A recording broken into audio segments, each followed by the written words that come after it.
What up, y'all? Welcome back to another episode of the Black Top Podcast. This is episode 43. Brothers, how we doing? First of all, though, can y'all tell me a player that wears the number 43 or wore the number 43? Pascal Siakam.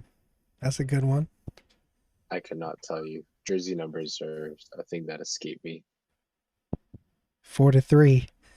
Greatest Buck to ever wear it. The NASA's Antetokounmpo, I believe. But anyways, how we doing, boys? Right. Yeah, Good, I mean, man. It's been a busy time. Yeah. hell yeah. I mean, we're on the precipice of history potentially. But before we got that, we're going to talk about the new coaches or new coach so far, the potential roster, or potential coaches that could find themselves on different rosters. Going to touch on the Heat and Celtics series, which has been pretty fire to say the least. And then we're going to end off with, just so the Lakers fans can get their little shine, just let's talk about a little bit of them at the end. But let's get right into it. So, coaches. There's a bunch of on the market. It's a big little we all know the cycle that goes on. You get a couple assistants in there every now and then. But we had our first confirmed hiring, I believe, right? It's only been the Bucks that have hired a new coach so far, right? Oh, wait, no, Ime. Yeah, Ime. But we already talked about that. But AJ Griffin Sr. is the new coach for the Bucks. Can't lie. Personally, as a Bucks fan, I'm very excited about it. He's coming from the Raptors, which, Ruben knows. Very good system. Coming from that Nick Nurse tree, I believe. And just from the things I saw, the little clip I saw on Twitter is he's the kind of guy that doesn't necessarily take shit. He's the guy that, straight shooter full time, which I love to see. And I think a lot of Bucks Twitter was saying that this was a Giannis hire, to which, regardless, I'm with that. If this is a guy that's going to hold Giannis accountable, I also saw another tweet that's saying this is a guy that's going to make sure he's not just practicing, Euros. He's going to actually develop his post moves. And if that's the case, man, I'm excited. But yeah, I think it's a good shakeup. I hope they keep a majority of the Bucks' assistants, especially one like Charles Lee, who was on the precipice of being in that head coaching position, because, I like our staff. Unless he gets a job. Unless he gets a coach. True. He's another guy who's on a. I would hate to see it because I forgot where I saw it, but they were saying a big reason for the Bucks' struggles was losing Darvin Ham, to which I totally agree.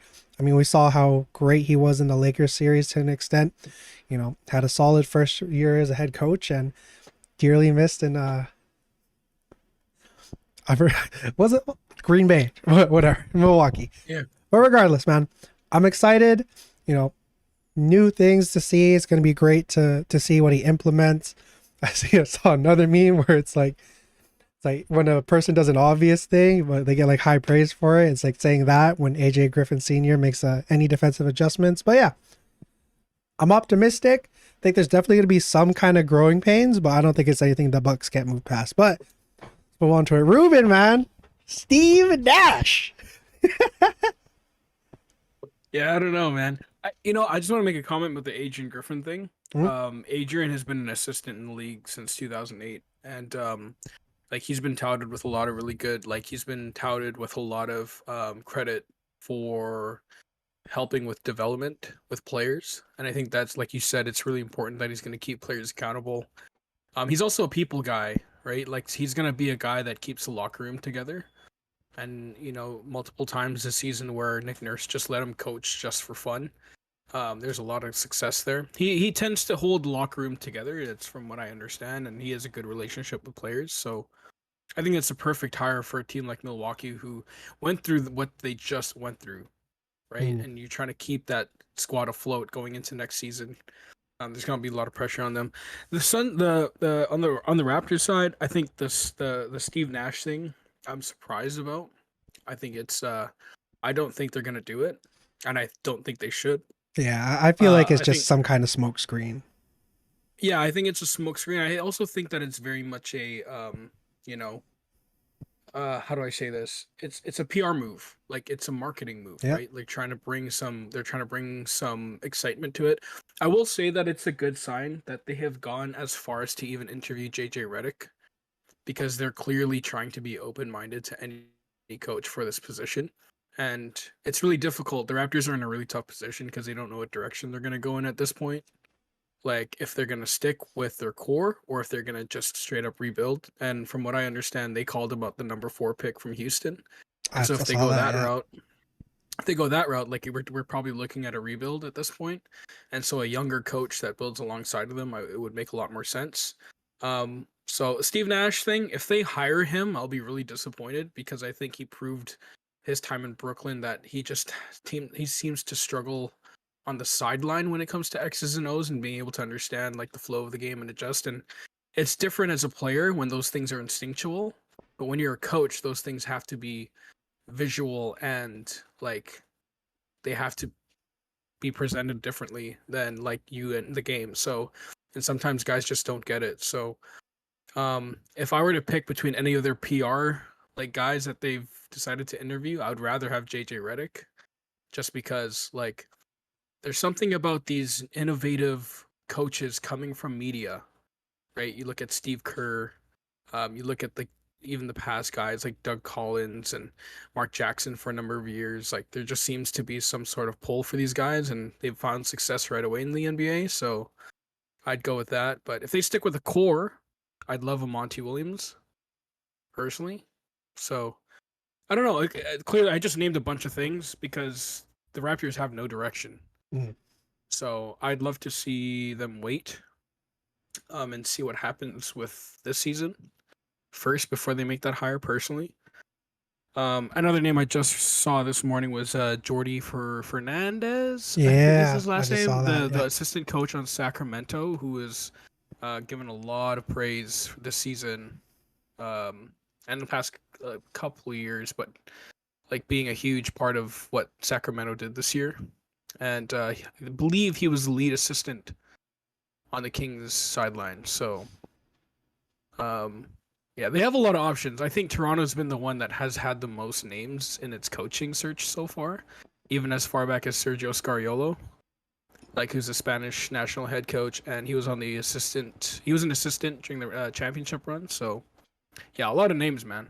It's tough to really put a name or put a finger on the Raptors' choice right now. I feel that. I mean, out of all the names, is there anyone that you're like the dream hire kind of thing? Well, I guess like it depends, man. Like, yeah, okay, I have a dream hire. If Miami loses 0-3, give me Eric Spoelstra. Because, dude, I would go as far as to say that he might get let go if they lose an 0-3 deficit. But my argument to that was also they weren't supposed to be here. Hmm. So, I mean, I don't think they'll let go of Spo. I'm just saying that would be my dream hire if they could. But if Would you're you talking would you about settle everyone for a that's, Chris Quinn? I would actually. Hmm. I would settle for a Chris Quinn. But if from the available names that have been mentioned, I think my dream hire, if you keep the core, it's Monty Williams. And I will go the unpopular pick if they decide to rebuild or go a different direction and go young. I would say JJ Redick. I like that. I would just I love I to see was that I blow was the up. kind of person who was a little on the fence with the JJ thing, but I think the more you kind of look into it, look at the pedigree he has, is obviously just kind of like the ability to look at advanced statistics, but not necessarily let it take over. I think still has some kind of X's and O's to it. I think JJ has the potential, but yeah. Yeah, I 100%. And yeah, I mean, if I can say something because I haven't mentioned anything yet, but I think JJ adds like a certain aspect of seeing the game from a cultural perspective. Like I think Yeah, that's a good He's point. huge. he's very good at calling out players for who they are as players, like from a personnel standpoint, like knowing why someone is important, not because of statistics, but because of their attitude and because of what they actually bring to the floor. And I think it's very conducive and similar to like Steve Kerr in a lot of ways and why maybe he was so successful. I mean, someone who was again like a top tier role player for years in the league and not necessarily seeing the league from like a star standpoint, I think allows like the coaching in the further years to sort of be a little bit, I guess, seen with a better lens, like a more broad Yeah. lens. Whereas with I think with 100%. Steve Nash, two-time MVP, I guess maybe you could argue that part of his skewed coaching comes from him thinking that Stars wins championships, and even it Agreed. makes no sense because obviously he hasn't won one, but I think that's probably the case if I had to guess. Yeah, I mean, to that point, there has to have been somebody who's done like some kind of like big research on it, but y'all ever realize how some of, if not the greatest coaches of all time, majority of like the former player ones were all role player guys. 100%. Yeah. Because they see the game from a different lens, right? It's like they've had to play a role, so they understand what it takes. Like you're coached also much differently than a star player. Quite frankly, I'd go as far as to say, like as a hot take, that star players aren't really coached. Yeah, I agree with that. And I think that shows with how like the ones that do go into coaching not necessarily turning out to be all that good. Yeah, exactly. And I think it's just they have the understanding of the game as how they have to deal with different personalities. Like being able to tell a guy that, hey, you can't do this and you got to focus on this one thing and you got to be great at it. And imagine being like kind of um like tunneled into just one thing that you got to do. Like it's so easy to coach a star because you just say give him the ball and get out the way. But when you worry about 10, 11 other guys that have to fit into a specific role and they're limited in doing what they can on the floor and they don't have like all the freedom in the world, that's a hard conversation to have. Like it's the same thing when you talk about like let's put it in dance terms. Like when we all started, like when you put a good dude and like who feels like he's got the ability and you put him in the back line and he wants to shine on the front line, like we all know how that is. Like we know that feeling. Like it's like damn, bro, like I want to be up there, but I got to play a role in the bigger picture of what this thing looks like. So, I mean, it's all the same. It's a team game. That is a hilarious comparison, but I love it. Yeah, 100%. It makes sense though, right? Yeah, no doubt. But all right, just to end off this section, I'm gonna name some of the vacant spots, and y'all tell me who you think would be like your ideal coach for them. Started right here. Sixers. Nick Nurse. I like the Nick Nurse. I think Monty would be another one I would take as well. What about you, Yeah. Chin? I think it's probably the same answer, Nick Nurse. I think they just need someone who can hold Joel Embiid accountable for being, a second round exit player. Ooh, damn. He's the one guy that could probably make that roster work. I mean, in terms of development, that wasn't his forte, clearly. Because you can't sit here and say when he was the head coach that there was a great development project. But especially with all the young guys they had since that championship run. But one thing he can do is he can maximize like the talent pool that you have. And so with that team that they have with Joel, like he'll be able to coach a star right away. It's just whether or not that relationship between them works, because clearly like Joel has taken multiple stabs at Nick Nurse even publicly. But who knows? Like he's done that with other people, and then when they join his team, he's kind of all like, I feel good, like so. Joel's just a troll by nature, but like, Yeah, 100%. once you get into it, if you're on the same team, it it's all good. Phoenix Suns. I feel like this is the one where Nick Nurse is kind of the favorite right now, personally. Yeah. I feel like this is probably like I was gonna say he's a favorite for this one, like you said, but I feel the better fit would be in Philly. But this one is an interesting one. I definitely think they need someone with experience, though. Can you imagine if Monty went to Philly and Doc Rivers went to Phoenix? That would be insane. That'd be freaking hilarious. But I don't know if there's one that I would could sit here and say and be like, yo, for sure this coach has to be on Phoenix, because I don't know if Doc Rivers is obviously the right guy. I think who were the finalists that they said? Because I know Nick Nurse was one. Let me say Google Charles it. Lee was in that search as well. I'm looking it up right now, but from what I've seen, it's mainly like the guy is looking like it's gonna be Nick Nurse. Let's see here. Yeah. But while we do Get that, someone from the East. who do y'all like for the Pistons job? Chris Quinn. I like that. I think they need to go young. Chris Quinn, Charles Lee. I thought they were going to be a front runner for Adrian Griffin outside of Milwaukee, because I think they need someone who's a culture setter in there.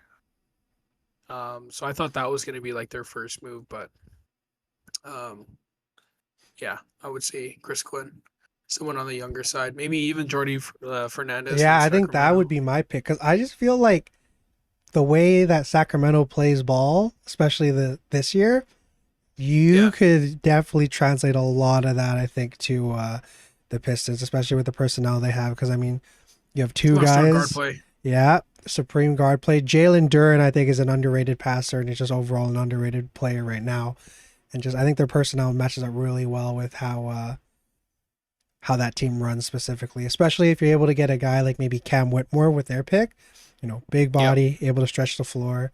The Pistons, I'm not gonna lie, is probably one of the, if not, not gonna lie, like it's got long the term, most I think it's probably the consistent. most Yeah, attractive job. I agree. I Mm. definitely the most attractive job outside of the Houston one, considering their pick and the young players they have. I Oh would yeah, actually go further and say Detroit's the better one because Cade Cunningham's coming back this year. I think that and Detroit still has some kind of foundation and culture because I mean you got guys like Alec Burks, Corey Joseph's there, Boyan's still there. You got guys that are able to be that veteran presence, and obviously we all know the stereotypes or we all know how it is with Houston. Yeah, Yeah, 100%. but I Um, what did they say about Phoenix? I can't yeah. remember So the who the. Phoenix, the finalists are Doc Rivers, Nick Nurse, Frank Vogel, Jordy Fernandez, and one of their assistants, Kevin Young. Oh, Kevin Young's name was circled around a lot of coaching jobs Yeah, this I year remember too. seeing that. Kevin Young, I think, is an assistant who's going to definitely, if he doesn't get this job, I would not be surprised. He's another guy I can see getting that Pistons job. Yeah, agreed. I forgot that there's a name that I would love to see as a dream for Toronto, and it's Becky Hammon. Yeah, I'm seeing her name as well. I would love to see that. I want her as a Raptors coach. If there's gonna be a first time head coach, I hope it's Toronto that sets that precedent. Well, I mean, just like the whole culture of basketball is kind of taking that route in Canada. Because I mean, y'all are they're getting a WNBA team in like Toronto soon, aren't they? Yeah, I mean, like the whole WNBA in Toronto, what it was a couple weeks ago, was a huge success. Mm. So the game's growing there for the females. So I think that's I think it's just a great fit to like further move basketball culture in Canada. But also like she's a brilliant mind, dude. Like the way she Oh yeah. coached the Aces this past year, I like mean, the way you you able don't to you don't like get into the execute Hall the of Fame talent. just by being a normal person. Yeah, 100%. And I think like obviously her playing like her Hall of Fame career translated to the sideline and that experience with like obviously she's a summer league champion. Like that's not an easy feat to do Mm. too. Like she coached a whole summer league team. Obviously she was on Coach Pop's Yeah, and bench, that tree right? That is coaching that tree, tree is legendary. legendary tree. So let's not sit here and act like Becky Hammon's not one of the best candidates that are Hmm. there. All right, moving on from there, I think there's one person that needs to start this off. Christian, man, do you think history is going to be made? How have you been feeling since the total ass kicking they took a few Sundays ago? If I'm being honest, I like had a precedence that like okay, I'm not gonna say be the one to say like, oh, I saw it going to seven, like reverse sweep, but I definitely knew like the Celtics like have come too far and have the pedigree they have to not like be swept by the eighth seed team. I thought it Yeah. honestly was gonna go to six. I did think the Heat were gonna win not this game, but the last game there. Like not based on obviously how the game turned out because the Celtics dominated uh, game five, but Yeah. if I'm not, but I did think it was gonna end there, is what I'm saying. Or game six, it was gonna end there. Shit, yeah, yeah, Yeah, yeah. Sorry. Um, but I feel good. I mean, what I think the Celtics are starting to do best, and I think it's what they probably should have been doing all along is solving Jimmy Butler. I mm, mean, they haven't solved Jimmy Butler. He's obviously been best player, one of the best player, arguably the best player in the playoffs so far. Um, but I think they've definitely learned to at least like I guess calm the fire for what it is.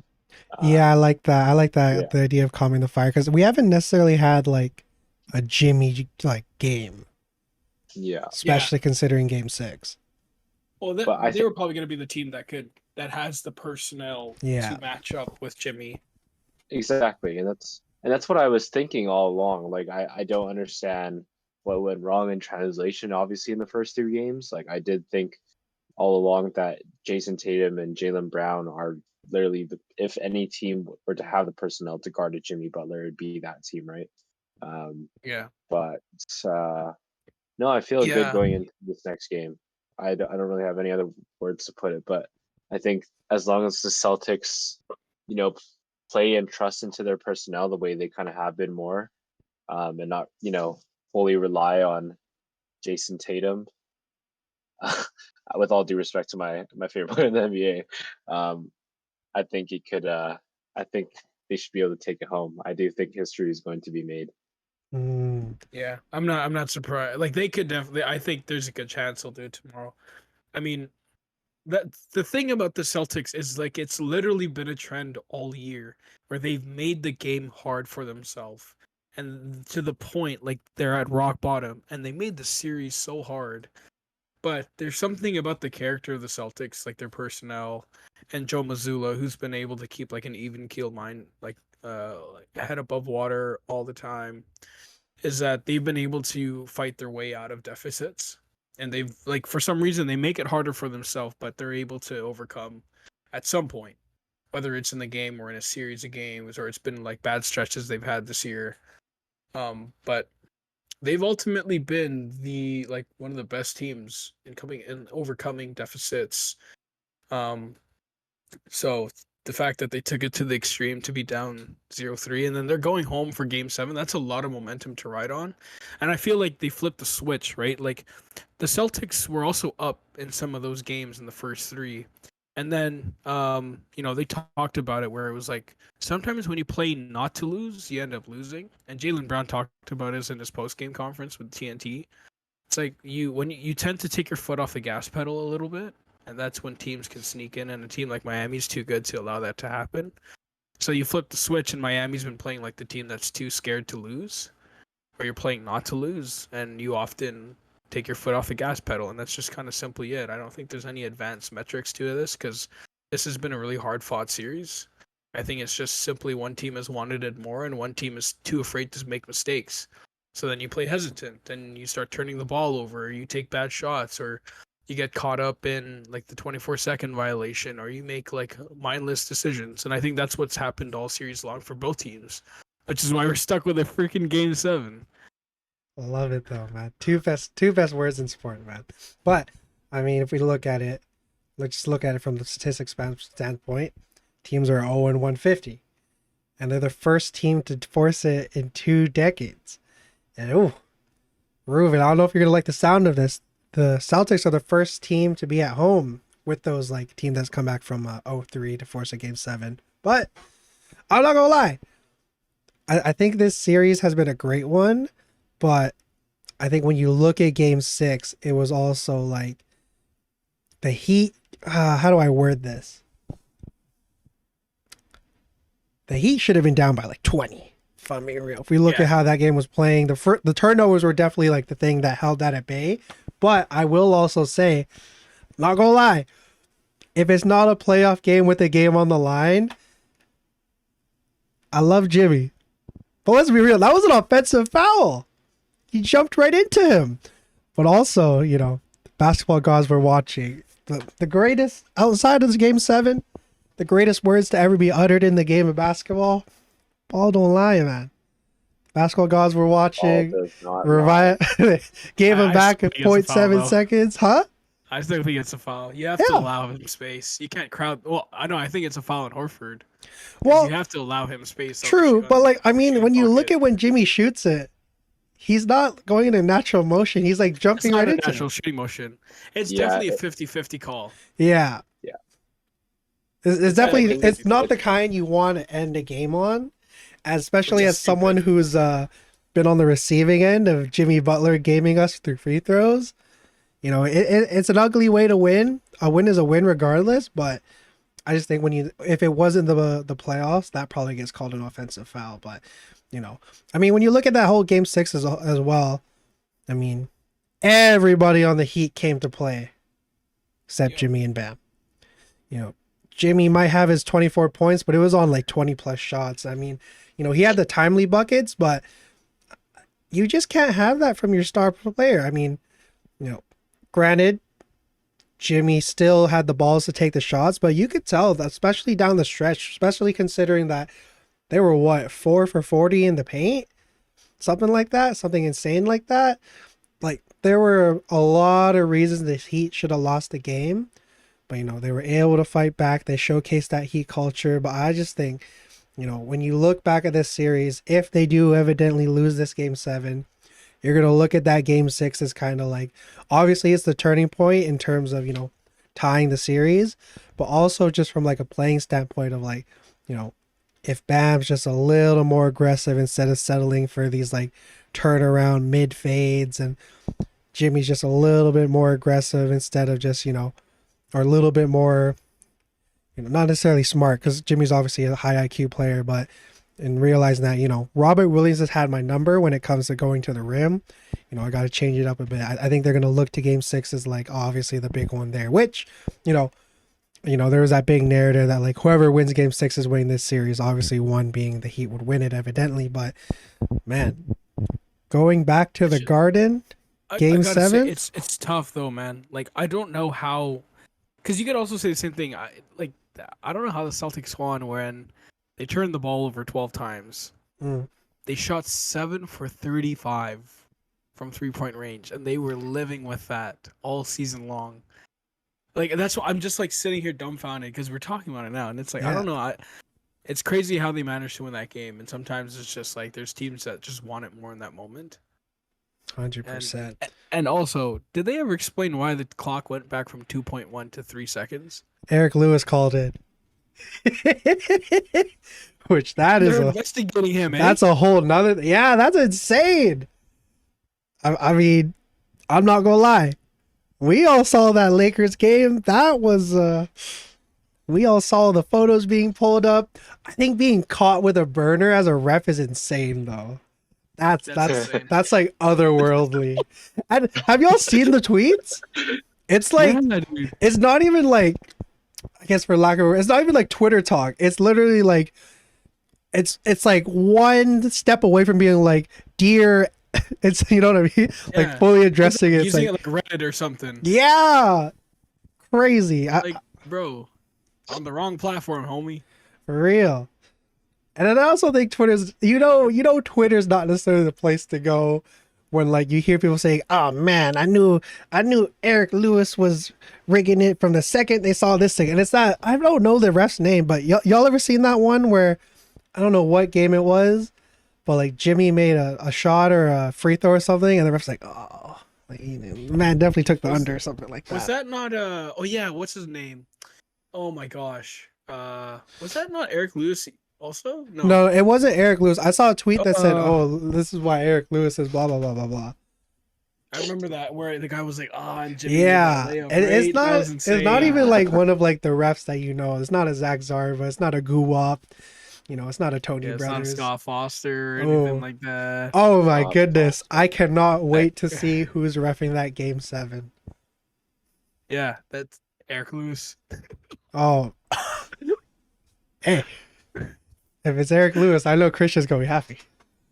The NBA script writers have it good right now, man. Oh man. Yeah. If you couldn't get the Lakers, you're going to at least get one of them. Dude, that's crazy. But yeah, I feel like they're gonna make history. I think, as much as I want the Heat to win, truthfully, because just like I love the underdog story. I do too. I just want to live with the fact that the Bucks got beat by the best team in the East. But we'll see.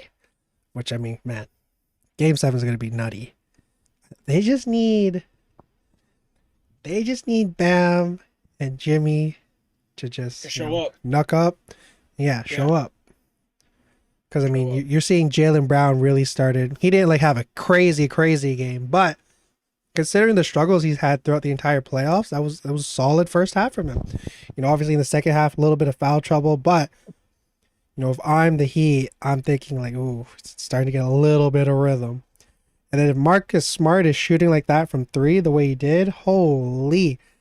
But I will say, Jason Tatum has beaten the Paul George allegations. Not that being compared to Paul George is any kind of knock, but I think just considering, how he's kind of touted as, most well-rounded guy in the league right now, rarely any kind of flaws, I think he's shown that he's not only a guy that could have been drafted first overall, but is truly like a generational like product in every sense of the word. Because you're looking at the body of work he has, the kind of records he holds as a Celtic. I think he's already got more points than Larry Bird, which is insane, first of all.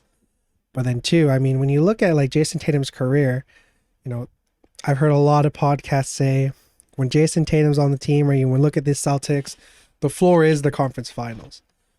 And I think that goes two ways in terms of like people talking about how if they don't win, they're going to have to, blow it up, things of that nature. But man, Jason Tatum, I think you can really tell I don't know if a sense of urgency is the right way of wording it, but, considering the lackluster kind of finals he had last year, man, that dude is hooping. Yeah. Yeah, I think he's just been great. Yeah. That's all he's in. Really, I think that what it comes down to is just the fact that he is capable of influencing the floor if he's not doing the thing that he's supposed to do. If he's not being the star, he's stopping people on the other end. He actually is like, I'd say a plus like disher like on the floor. Sorry, I'm not thinking of the right word, but he moves the ball around. He obviously gets those offensive rebounds, and I think he like is able to be like that spacer on the floor. Even like he can play off the ball. I just think he is kind of like, I think I don't want to put this in the wrong context, but he is like a more polished version of what you maybe saw in like Kobe Bryant. Like at that age, maybe like obviously like the age comparison is different. Like I think Kobe Bryant in his later years was definitely a bit of a different player, but like I think it's just, man, now I got to really back this up. Yeah, because wait, Tatum's what, 25? And at that point, I think I know what Chin is trying to say, because at this age, he has almost every part of his game. Almost every part of his game is tight. Yeah. Like he has the ability to handle the ball. He can post up. He can play off ball. He can defend the other side. He can play make. I wouldn't say that at an elite level, but like he draws a lot of attention. He draws a lot of attention for defenses, which is why he's great off ball. He can obviously create at 3 levels. Like I think when Chin's talking about polish, it's like he has it, and in whatever situation, Jason Tatum is the kind of guy that it's like there's no significant weakness. I think his weakness is himself for being a player that too often relies heavily on the jumper, and I think that his game would benefit so much more from more diversity in his offense, because he can do it. Which is why, like, I know he's great, but there's part of me that still separates him quite massively between him and Kevin Durant, is because the level of diversity in their offense is quite different. And Tatum can get his, like, obviously he's been a great scorer, like, since he's been, like, in the league, but, like, there's, again, I think diversity is the wrong word, but, like, variety in the offense is really important, and that's what sets the precedence. And I think that's part of why the Celtics team, like, has struggled many times, because they live and die by the same shot over and over again, versus, like, having the variety within their offense and playing a different style of basketball. But Tatum's the kind of guy, literally, you just go, all right, like, take me somewhere, and he can do it. Well, Kobe couldn't probably do that in his beginning years. Yeah, and I think that's what maybe it was what I think I'm trying to get at as well. Adding to that is just the fact that, like, I think in those years where Shaq left and Kobe was the man, like they lived and died by his shot. There was days where Kobe would Yeah. shoot LA out of the game, much like how Jason Tatum honestly shoots the Celtics out of the game sometimes, Yeah. just by beat. And I think what I think is more polished is that because obviously he has that bigger structure and more of like a three than a two presence, he's able to at least pick up a little more on the boards and obviously a lot more on the defensive end. And obviously Kobe was one of the greatest defenders for a two guard, but I think Tatum is able to at least influence the game a bit further for what he is. But he definitely shoots his team out of the game a lot of the time, I will admit. That's still a crazy statement, though. Yeah. Yeah, because I'm not. I mean, I'm still sitting I'm here just saying kind there's of like, comparison to be made. well, yeah, I The understand the comparison's always comparisons. been there, Yeah, because he is the Kobe disciple. He's The cut true from Kobe disciple. he's cut from that cloth offensively, mentally. I think that's still something that could It's be definitely that could be it's teetered not on the on. same level. Yeah, but man, I mean, But there's not many people like Kobe and Mike, man. Like I don't know if there's Jimmy I just don't think- motherfucking Butler who's like yeah. yeah. Man, The son. Tatum, I think he's a guy that's definitely beating all. I think he's silenced a lot of the doubt. I mean, you have that one kind of. I don't remember. It was this series, right? It was like 0 for 9 heading into the fourth, and then 16 clutch points. That was this series, right? Like was that game 5 or 4? Y'all know what I'm talking about? To be honest, I don't know if I do, because I know he did that last series. With Oh, Philly, might have been last series then. No, yeah, I think it was where he's like, humbly, I'm one of the best players in the league. Yeah, Yeah, and then my bad. he my added up to 50 by the last bit there. I mean, I got one question for y'all. If the Heat win, who do you think wins conference finals MVP? Because I think there's a big conversation to be said that it could be Caleb Martin. Because that dude's the story with the whole like J. Cole calling up Karan. Now you're seeing him drop 20. He's averaging like 54% from the three or something along those lines. It's been great for him to see. I'm expecting him to have a big role in this game 7, but man, I think that's another thing that speaks to how like the stars for Miami haven't really shown up at all. And I mean, I'm excited for this game, man. I can't wait for it to be. I just want it to be 5:30 tomorrow already. I think Caleb Martin's probably like he's a good choice, but the media pundits and the game behind the scenes are never gonna give it to anyone other than Jimmy Butler and Bam. I have the But exact same Caleb is reason. well deserved. Mm. Yeah. I have the same exact thought. That was literally what I was thinking. Like, if it were like not a media, if this was like a basketball league that was only watched by us three, then Caleb Martin would get it.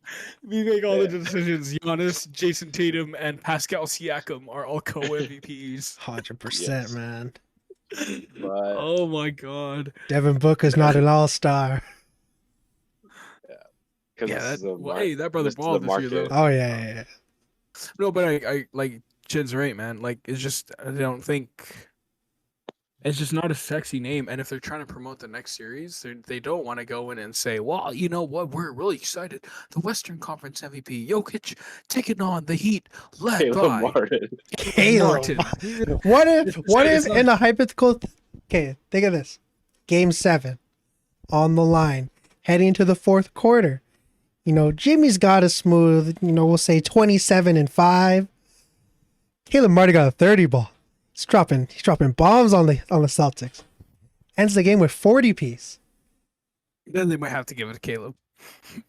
I think there's like such like extreme circumstances that they've got to give it to Caleb. Like, yeah, of course, if he's literally like the guy getting buckets, and he's been getting buckets, but I think there's like just the level of the name that Jimmy has. And You're right. there's also a I just reason wanted why- to have the conversation, but yeah. I get feel it though, but I mean, there's also a reason why the role players are balling because they don't have any attention on them.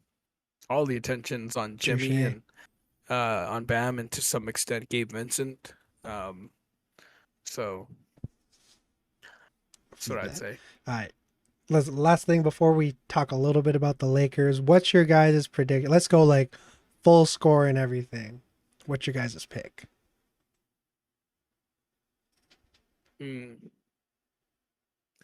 I'm saying right now, it's 109-89 Boston Celtics. Damn! I wouldn't be surprised at a blowout. Yeah, Because that's a they're lot coming of to play momentum. tomorrow. That's a lot of They- momentum. I think Jason Tatum is at a point where he's just not going to allow himself to lose to this in this fashion. Like I wouldn't be surprised if he comes out with a 40 piece tomorrow, a light Oh. 40 piece. Yeah. Might even I'd say drop Jalen goes 50. for 30 tomorrow too. I think Jalen Yeah, goes for the 30. Jays I think take care of business. I think they found some confidence, but I think Miami goes down swinging though. I will say yeah. Miami's. I was gonna say something like 99 to 97 Miami. You think another grinded Yeah. out one? Okay. Now- I think it's gonna be Miami. good. Yeah, I'd say Woohoo! Miami. I'm only going Miami because of course you'll take the Celtics. It's really hard, dude. Fair. It's so hard to cheer against a team who just won 3 straight, Yeah. who's about to go home Oh, in a man, game that's the 7 biggest with thing. all the momentum on their side. Like if you're talking about like intimidation factor, like you already know, like if you're the Miami Heat and you step into that building, that the pressure is all on you to perform. So the Celtics at this point historically were not supposed to be here. Like they're down 0-3 and now they've made it a series and now they have the opportunity to take the series from you when you had 3 chances, or yeah, you have 4 chances Chances. to You know, win the you- series. You know what I'm looking forward to? That one shot mid game where it's just a row. You got like Paul Pierce, KG, Tony Allen, maybe Ray Jean's there. You know KG and Ray Allen, and they made up too, so maybe he's there as well. There's just gonna be all the Celtic legends I think are gonna show up, and that's gonna be why. It's gonna be 110, 107, Miami Heat, Jimmy Butler, or no, we'll say 110, 109, Jimmy Butler 3 to win the game. Redemption from last year, baby. Give me that. Dude, that would be a scene. That's- Game 7, game winner, Jimmy Butler might take it over Kawhi's. Actually, Kawhi's bounces were pretty insane. No, that Routes just that to one him. is like, But that's I think if you replay that shot 999 other times, it does not go in. no. But Yeah, I mean, there's still, that one. okay, if Jimmy hits this game 7 to go to a conference final, to go to the NBA final, that's got to be one of the biggest shots in NBA history, though. Oh yeah. Oh No yeah. doubt. But like you could say the same thing about Jason Tatum on the other end. Let's say it's tied up and Tatum hits the game-winning shot. I feel like it'll be for sure a grinded out, go down to the wire game for sure. 100%. Yeah, that's all I really want. I don't want it to be the team's down by 23 heading into the half and like all I looks don't kind of want a lackadaisical. Phoenix like a Phoenix diarrhea. 100%. I do not want no Phoenix Suns bullshit, man. Dude, that's so dirty. Luka actually tore them apart. That was so funny, man. Hey, man. The Europeans own Phoenix. Giannis, Literally. Jokic, Luka. They can't fuck with the Balkans. I think that's what the area is called. But just to get it out the way, since the last time we talked, this series was still going on. Nuggets and Lakers, because I mean, man, I remember watching Game 4 and I was like, oh, LeBron is LeBroning, Yeah. and AD. It went AD from was. Ruben. What did you say? Remind the people, man. I said before this. I said he was the best player in the playoffs. He was looking like it, especially in that Memphis series. Yeah, and even the second round, I just felt like he was playing really well, and looks like we were wrong about who's gonna guard Anthony Davis, because man, the dude couldn't even guard Jokic. So I mean, Jokic is a special talent. This series was really interesting to me because I think it just showed that as good as AD had been, it's clearly not sustainable. And I think there's a part of the Lakers where, man, like LeBron can't keep doing this, man. Like, if he's gonna be the guy that can, the way that he played in the first half of Game 4, you would hope that somebody shows up in the second half. You're arguably your third best player came off the bench. AD had been playing really up and down, inconsistently all series long. Obviously struggling with obviously not the sense of size, but the length and the girth of the Denver Nuggets. Mm-hmm. Yeah, man, you like that word girth? That's a good word. Yeah, Put it girthy. right There's up there with moist. some girthy, moist boys in the altitude of the Denver Nuggets. But bro, Get to your point. Just saying they're girthy, man. But anyways, I think JJ Redick made a point about this too, where like The girth? about Anthony Davis, bro. God, yo, stop it with that, bro. But yo, man, My bad. no, he's just saying like he's an All NBA player and he's this All Star caliber player, but he just is not an alpha. That's the way he said it. Like AD is just not an alpha. yeah, And I think, in other words, he just can't hang. You know, like Oh, he's a great player, but I think for like the last few years, people have still put him in the same conversation as Giannis, Jokic, and Embiid, when I think he's just a step below. I personally think so. Like I think he can be that guy at times, but the thing is it's not with sustainable, Giannis, man. Jokic, yeah, it's not sustainable. Whereas Giannis, Jokic, and maybe Embiid, I don't personally like to talk like Embiid is like that. Maybe in the regular season, but yeah. I think those Embiid he stepped down a he's far tier too as well. with this Yeah, playoff run. but yeah, AD just I don't think he can hang when it comes to like being that player that people need. Like Jokic showed up like every single game, whereas AD just doesn't show up every game. And I think that's the easiest way to put it. That sucks to hear, man. Because man, I He used to be remember that guy. AD coming out of college, like the unprecedented unicorn type of shit he was doing, crazy. And even looking at like Anthony Davis is a bust by no means, but I think just looking at what was foreseen, multiple MVPs, DPOYs, the generational talent, which he definitely was, but I agree. Yeah, I think he don't got that dog in him. Yeah, there's a level of hand holding you got to do with AD. Yeah, it just like he was a great second piece to LeBron. But LeBron can't be the first guy anymore.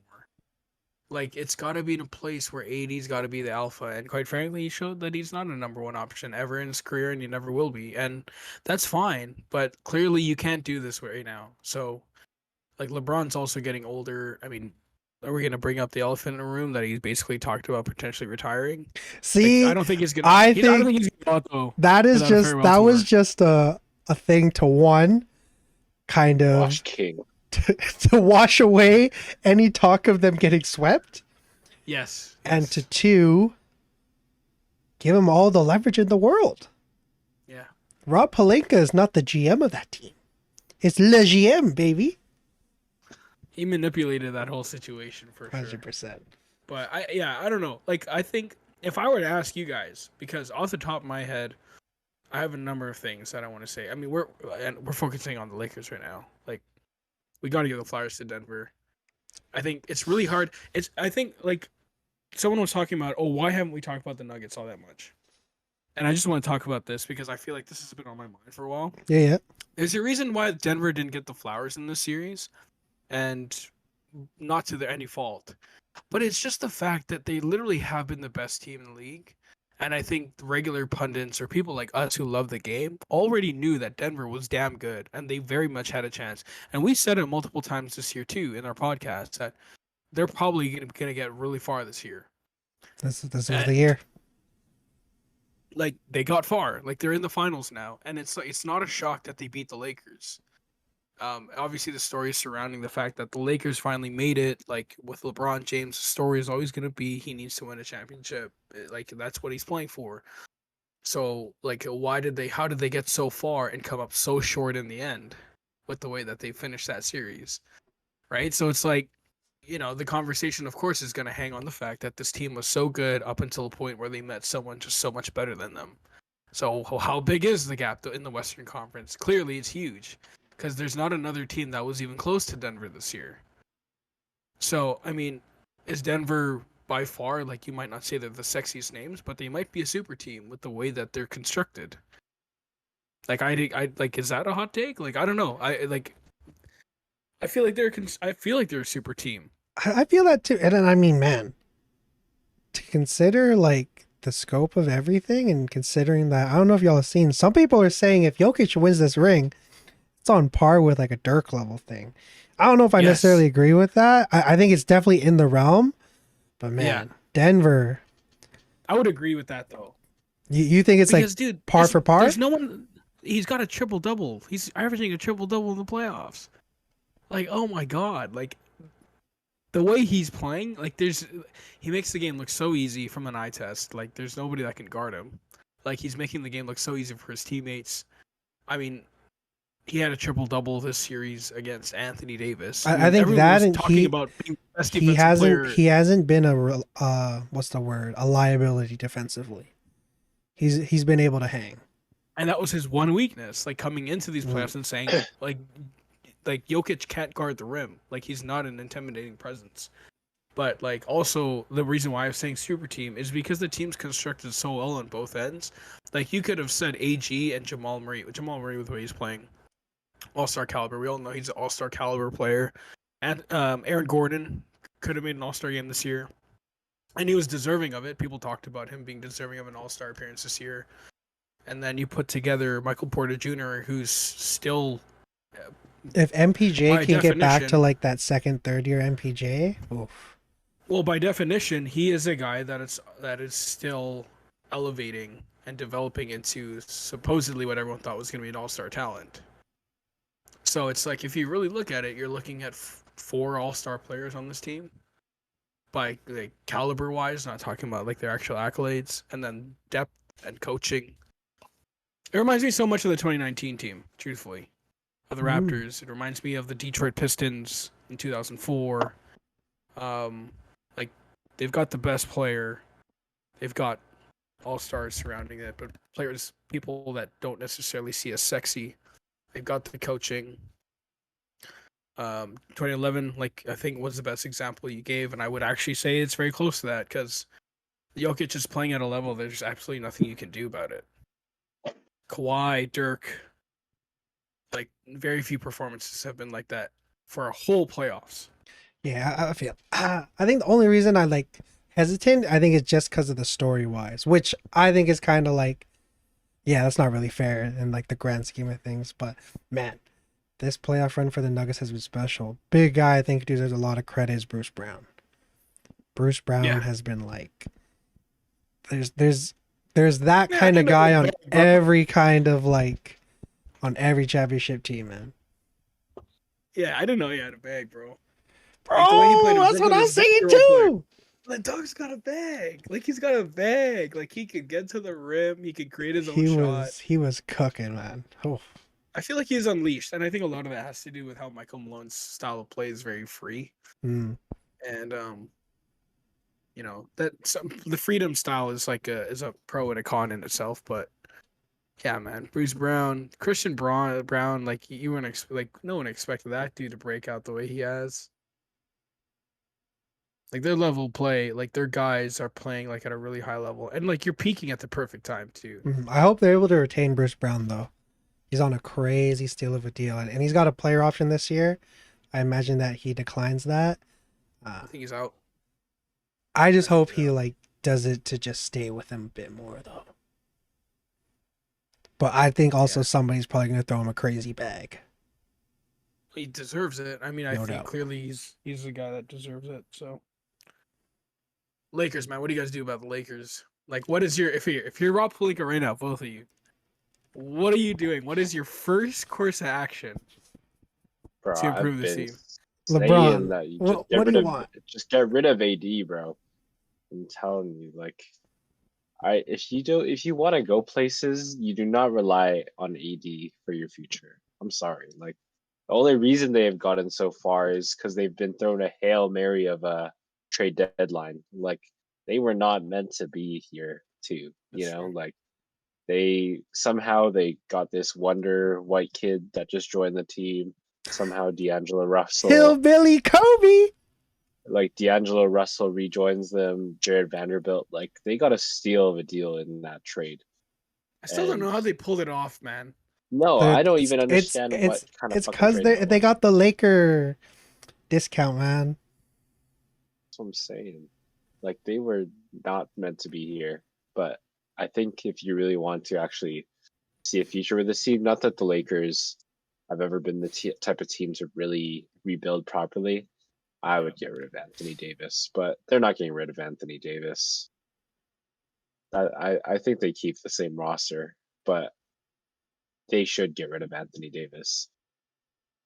Yeah, to add on to that, I think there's a difference between what I want to happen and what I think is going to happen. I think what's going to happen is that, as big a load of bullshit as it is, I think they do try to their best to make a run at a guy like a Kyrie. Trae Young, I think, is a smokescreen. I think that's like, how? That's the one where I'm like, I don't know about that. Like literally how? How? How are you gonna get that job done? I don't even think you can trade that number 17 pick because you traded all your other ones. Yeah, Which, recipient rule 6, yeah. I believe. Speaking of that pick, I hope they pick someone because I think, man, when you look at the talent that's in this upcoming draft, there's a lot of guys Focus that on your think could be future. really, really good. Yeah. And I hope they manage to retain Austin Reeves. If I was a Lakers fan, Oh man, if I'm the Lakers, you already let one crazy good white boy go. You can't let another one slip through the cracks. You know what I'm saying? would you go as far as to say that's their top priority this season is retaining Austin Reeves, considering how well he showed himself in the playoffs? Like, I think he's got the ability to be a feature player in this league. Oh yeah. I'd go as far as to say yeah. that he is. I mean, I think that obviously, if you're just looking at it from the standpoint of like, if LeBron's staying, if that's guaranteed, because I think he is. Does he have a player option this year, or he's? I believe he's got a PO this year. I think once you kind of get more of a headspace around that, what's going to happen there, then obviously, yeah, Austin Reeves is the main target. He's the guy that you're going to want to be able to retain. He's the guy that you're going to have to throw the bag at. I mean, I think you just hope that LeBron's got a 20 player option in 24-25. So is next year Next year he's guaranteed? Yeah, guaranteed money, yeah. And I don't see him then getting traded because he's got like some kind of crazy ass like kicker if he does. So yeah, I guess you look to see what what they do with that. And I think that's a big reason why maybe a big reason they're doing it, or LeBron said what he said is like wants to make sure Austin Reeves gets that bag. So I think he's definitely the main priority. Another guy I hope they're able to retain, but is a player I think they might get priced out of, Dennis Schroeder. Dennis Schroeder, I think, was a really, really good acquisition this year. And, blessing in disguise, whether you like it or not, with the fact that he turned down ADMs. Definitely not going to get anything near that. But, I mean, he was a guy that was able to, he's Dennis the Menace. He's a guy that can play off the bench in your starting lineup, hit timely shots. He's just that guy. I love watching him play. And I think he seemed like the kind of guy I think would take a little less money to, stay in this kind of situation, especially if LeBron's still like going to be there. But I think Austin Reeves is the main priority. And I think just by the grace of God, by every possible, kind of favor you can call in, you got to get off a D'Lo somehow, Yeah. I think he's still a very I think he's a quality player still. I think so too. I just don't know if his future is like, because I think he's a guy that really needs the ball in his hands, as much as he's matured as a player. You've seen with how like his first run around with the Lakers went, to see where he was able to get his way back, had a few clutch moments, had a few good timely games and all that. I just don't think his playstyle suits this team that already has LeBron, who commands a lot of the ball, and Austin Reeves have really showed his chops as like a pure passer.